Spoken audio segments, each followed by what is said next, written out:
Comment j'ai perdu 17 kilos en 3 mois, c'est exactement ce qu'on va voir ensemble aujourd'hui dans cette vidéo. Allez, c'est parti, on y va.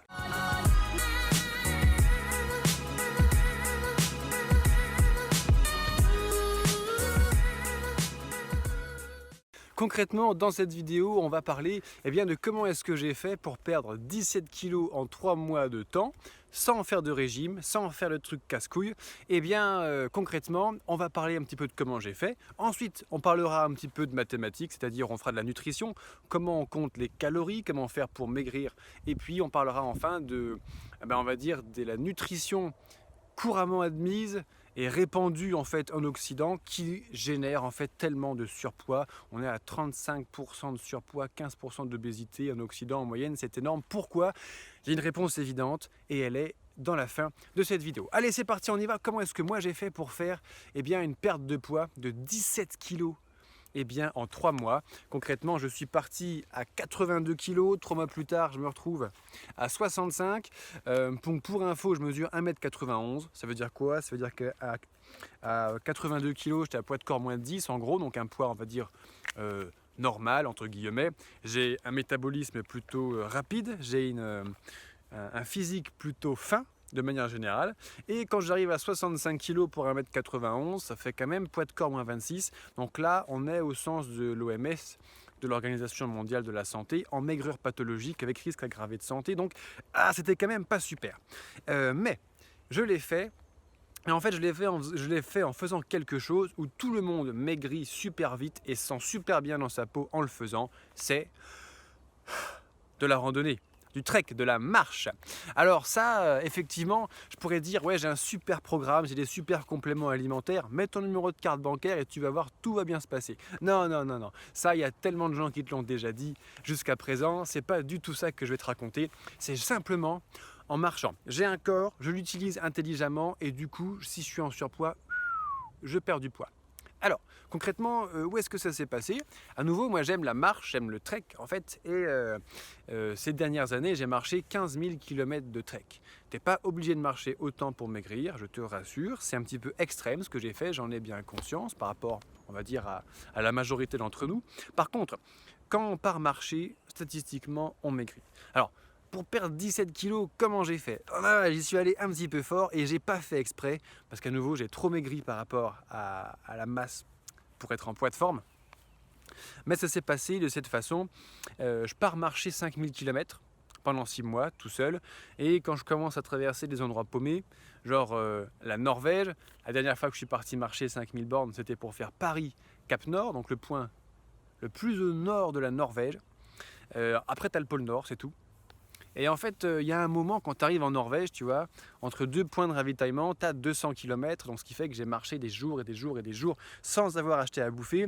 Et en général, quand je suis au ravitaillement, au début de mes expéditions, je fais quelques petites erreurs, j'achète toujours rarement suffisamment à bouffer, donc ce qui fait que je me suis retrouvé parfois à devoir me rationner à mi-ration pendant 3 jours pour pouvoir atteindre le prochain point de ravitaillement. Alors ça, c'est pas une bonne idée du tout de rater ces points de ravitaillement et de se surmaigrir comme ça, mais il n'empêche que maintenant que j'ai marché 15 000 km, que j'ai rencontré des milliers de randonneurs, de randonneuses, notamment des randonneurs et des randonneuses en surpoids. D'ailleurs, je leur tire mon chapeau.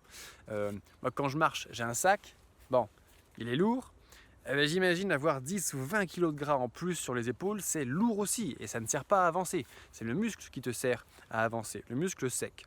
Bon, donc statistiquement, et ça quand j'en parle avec les randonneurs c'est unanime, quand tu pars marcher, la première semaine que tu pars marcher, tu perds entre 3 et 5 kilos.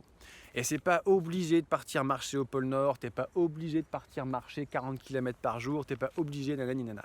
Rien que le fait de marcher, même sur un chemin simple en faisant 15-18 km par jour, tous les jours, on a une perte de poids immédiate la première semaine de marche. Dans mon cas, du coup, c'était un petit peu plus extrême parce que 82 kg à 65 kg, pour 1m91, il restait plus grand chose. Comme tu peux le voir sur les photos de la miniature, je pars de plutôt musclé, avec un petit peu de réserve de gras, mais peu de corps moins 10, donc pas en surpoids, pour arriver à quelque chose de clairement maigre. Donc c'est comme ça que je l'ai fait. D'ailleurs, si toi aussi tu veux perdre 17 kg, eh ben, mets un like sur cette vidéo, abonne-toi à cette chaîne, à cette page, que tu sois sur YouTube ou Facebook ou sur Instagram, je ne sais pas où est-ce que tu me regardes aujourd'hui. Moi, je sais où je suis, au pied d'un volcan, mais toi, je ne sais pas où tu me regardes. Donc, abonne-toi et je t'invite à faire cette démarche de partir marcher. Alors maintenant, on va parler un petit peu de mathématiques. Des mathématiques toutes simples, puisque en fonction des sources, en gros, tu sais, on dit qu'il faut qu'un homme mange 2000 kcal par jour et une femme 1800 kcal par jour. C'est ce que disent les organisations de santé et c'est ce que disent surtout les organisations de santé sponsorisées par le lobby agro-industriel. Alors on ne fait pas de politique sur cette chaîne, pas de politique sur cette vidéo, cependant, il n'empêche qu'il y a un certain décalage qui ressemble quand même à une grosse enculerie. Mais on n'est pas sûr, on n'est pas sûr.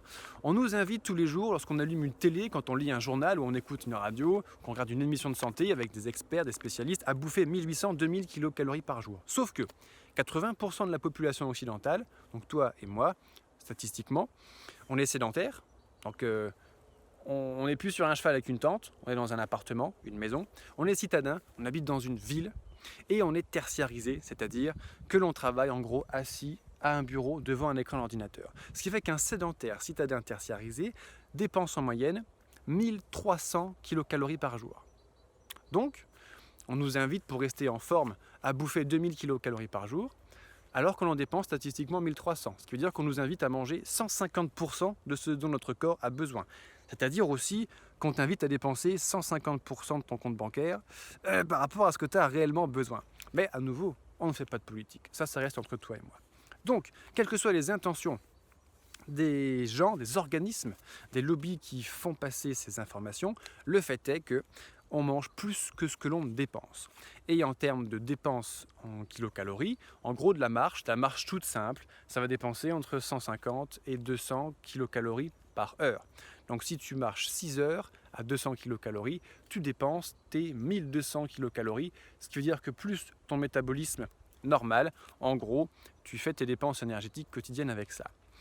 Sauf que quand tu pars en randonnée, cette fois-ci, il va falloir porter un sac derrière. Un sac, c'est 10, 15, 20 kilos. Ça dépend de la quantité de bouffe et d'eau que tu dois porter. Également, tu vas avoir tout le matériel à l'intérieur. Donc voilà, ça pèse son petit poids. Quand tu pars faire de la marche en plus, en montagne, ça monte comme là-bas et ça descend. On augmente les calories. Ce qui fait que de la marche en haute montagne avec un sac de 20 kg, on n'arrive plus à 200 kcal par heure, mais à 500. Ah, 2 fois et demi plus. Si tu marches 6 heures, ça fait 3000 kcal par jour. 2 fois plus que quand tu restes devant ton bureau à travailler, à rien foutre avec ton corps. Pour aller plus loin, si en plus tu pars marcher dans un endroit où il fait un petit peu frais, si tu te lèves tôt le matin ou si tu pars traverser la Norvège là-haut, qu'est-ce qui va se passer? Avec le froid, tu vas encore plus dépenser d'énergie. En effet, pour garder ta température ambiante à 37,5, ton corps dépense de l'énergie en permanence. Quand tu es assis devant ton écran d'ordinateur, que tu mets le chauffage au lieu de mettre un deuxième pull, que tu mets la clim sur 16 degrés l'été, tu ne sues plus jamais, ton corps ne fait plus thermogénèse, c'est-à-dire qu'il ne génère plus de chaleur pour maintenir cette température. Tu délègues ça à un radiateur, là où ton corps sait très bien le faire tout seul, en dépensant un petit peu d'énergie. Pareil pour la sudation, je te parle de tous ces gens qui mettent la clim sur 16 ou 18 degrés, 4 mois d'été tous les ans. La sudation, c'est de la perte de l'eau, c'est ton corps qui, en faisant sortir de l'eau par les pores de ta peau, rafraîchissent la température. C'est le phénomène de refroidissement classique. C'est la même chose dans ta bagnole, dans ton frigo. Et bien ton corps, c'est comme une super bagnole ou un super frigo, quelque part, grâce à ce système de refroidissement intégré. Donc si tu pars marcher et que tu sues beaucoup et que tu pars dans des endroits parfois froids, et bien ton corps en permanence va dépenser de l'énergie pour marcher, monter, porter, suer, se réchauffer. Et là, on arrive à des journées... Quand je pars traverser la Norvège seul en autonomie complète et qu'il y a un coup de froid et qu'il fait 0 degré et qu'il y a du vent, qu'on est en température négative et quand je marche dans des marais jusqu'aux genoux et que je marche 14 heures consécutives non-stop, on arrive à des niveaux de dépenses énergétiques de folie. Ce qui fait que quand on part marcher de manière générale, on arrive à 3000 calories facilement par jour et quand tu pars un peu hard comme ce que je fais, on arrive à 5000, 5500 kilocalories par jour. Mike Horn, quand il parle au pôle Nord, par exemple, lui, il bouffe 10 000 kilocalories par jour pour pas trop maigrir. Mais évidemment, le pôle Nord fait moins 40. Ah, je pars pas au pôle Nord, j'ai pas envie de randonner par moins 40. Alors maintenant qu'on a fait un petit peu de mathématiques, on va parler de deux dernières petites choses. deux dernières petites choses. Pourquoi on est gros? Non mais c'est vrai, je me suis posé la question en préparant cette vidéo, mais moi j'ai réussi à perdre 17 kilos en 3 mois sans faire de régime, c'est cool, mais pourquoi il y a 35% de surpoids et 15% d'obésité en Occident? Qu'est-ce qui se passe? Il se passe qu'il y a quelques générations, tes ancêtres, mes ancêtres, on était tous à 80% des paysans. Et le paysan, quand il va labourer son champ, quand il cure la merde de ses vaches, quand il ramasse les œufs de ses poules, quand il bêche ses patates, il dépense ses 3000 calories par jour. Et oui, tous les jours, 7 jours sur 7. Aujourd'hui, il n'y a plus que les sportifs de haut niveau, les militaires du front, hein, et les maçons, en gros, qui dépensent des quantités d'énergie pareilles.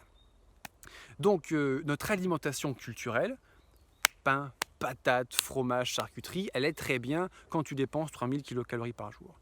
Il se trouve que quelques générations plus tard, on est assis devant notre écran d'ordinateur, on ne bouge plus notre cul et pourtant on l'engraisse avec toute la bouffe bien grosse, bien grasse de nos ancêtres. C'est pour ça, à mon sens, ça n'engage que moi ce que je dis, que statistiquement, eh bien, on devient si facilement en surpoids. Alors, qu'est-ce qu'on peut faire maintenant? Tu fais ce que tu veux. Moi, j'ai choisi d'améliorer mon hygiène de vie. Aujourd'hui, j'ai une super hygiène de vie, j'en suis content. Et chacun son combat. Il y en a, c'est perdre des kilos, il y en a, c'est prendre des kilos. C'est très personnel, ça dépend de ton métabolisme. Moi, quoi qu'il en soit, la marche, ça va rééquilibrer tout ça, surtout si tu as quelques petits kilos en trop. Donc, je t'invite à partir marcher. Alors la marche, à nouveau, c'est pas partir forcément comme un psychopathe, marcher jusqu'à Cap-Nord ou je sais pas où, mais sortir de chez toi, marcher dans la nature. Même si tu habites dans une ville, j'habite dans un centre-ville aujourd'hui, à 20 minutes de marche, j'arrive, une ville de province, pas trop grosse, c'est vrai, mais ça c'est un environnement de vie privilégié que je me suis créé. J'ai choisi de ne pas vivre à Paris, qui est invivable. Aujourd'hui, 0 sur 20, c'est pas possible de vivre dans une ville comme ça pour moi. Donc pour que je puisse faire mes petites marches dans la nature et me sentir bien dans ma peau, eh ben je pars même de chez moi, ça se fait. D'ailleurs, on va aller au-delà de cela, partir marcher, ça va vider ton corps de ces petits kilos en trop et ça va nourrir ton âme. Toi là, il fait beau, j'ai à boire, à manger, j'ai fait ma petite sieste sous l'arbre avant de tourner cette vidéo, mais je suis bien, j'ai pas besoin d'autre chose. J'ai pas besoin d'aller passer 5 heures sur Facebook, j'ai pas besoin d'aller acheter un truc, 4 robes et 4 paires de godasses au supermarché. Tout ça, j'en ai rien à branler. Je suis bien, je me sens complet, je me sens rassasié. Et de la vraie nourriture qui me nourrit, et notamment de la nourriture spirituelle. Donc, ma foi, si tu as envie de partir faire de la randonnée, mais que tu sais pas trop comment t'y prendre, eh ben, je t'invite à aller chercher ton cadeau. Moi, j'ai vécu mon rêve, je suis parti marcher 15 000 km. Aujourd'hui, j'aide les randonneurs à partir marcher sans se blesser. Donc, 1 heure de formation offerte, c'est ce que je t'offre dans le lien qui est juste en bas, pour savoir comment choisir tes chaussures, comment choisir ton sac si tu pars un petit peu plus de temps, comment faire sa préparation physique avant de partir dans la montagne pour pas se blesser, pour pas en demander trop à son corps. Tout ça, ça tient en 1 heure, je te l'offre. Et pour ceux qui veulent aller plus loin, tu trouveras des formations sur mon site pour aller plus loin, pour préparer à 100% TGR ou ta préparation matérielle, technique, nanani, nanana. Allez, je te remercie de ton attention. Je te souhaite de partir marcher, de prendre soin de toi. Déjà, non, en fait, c'est ça le truc. Prends soin de toi.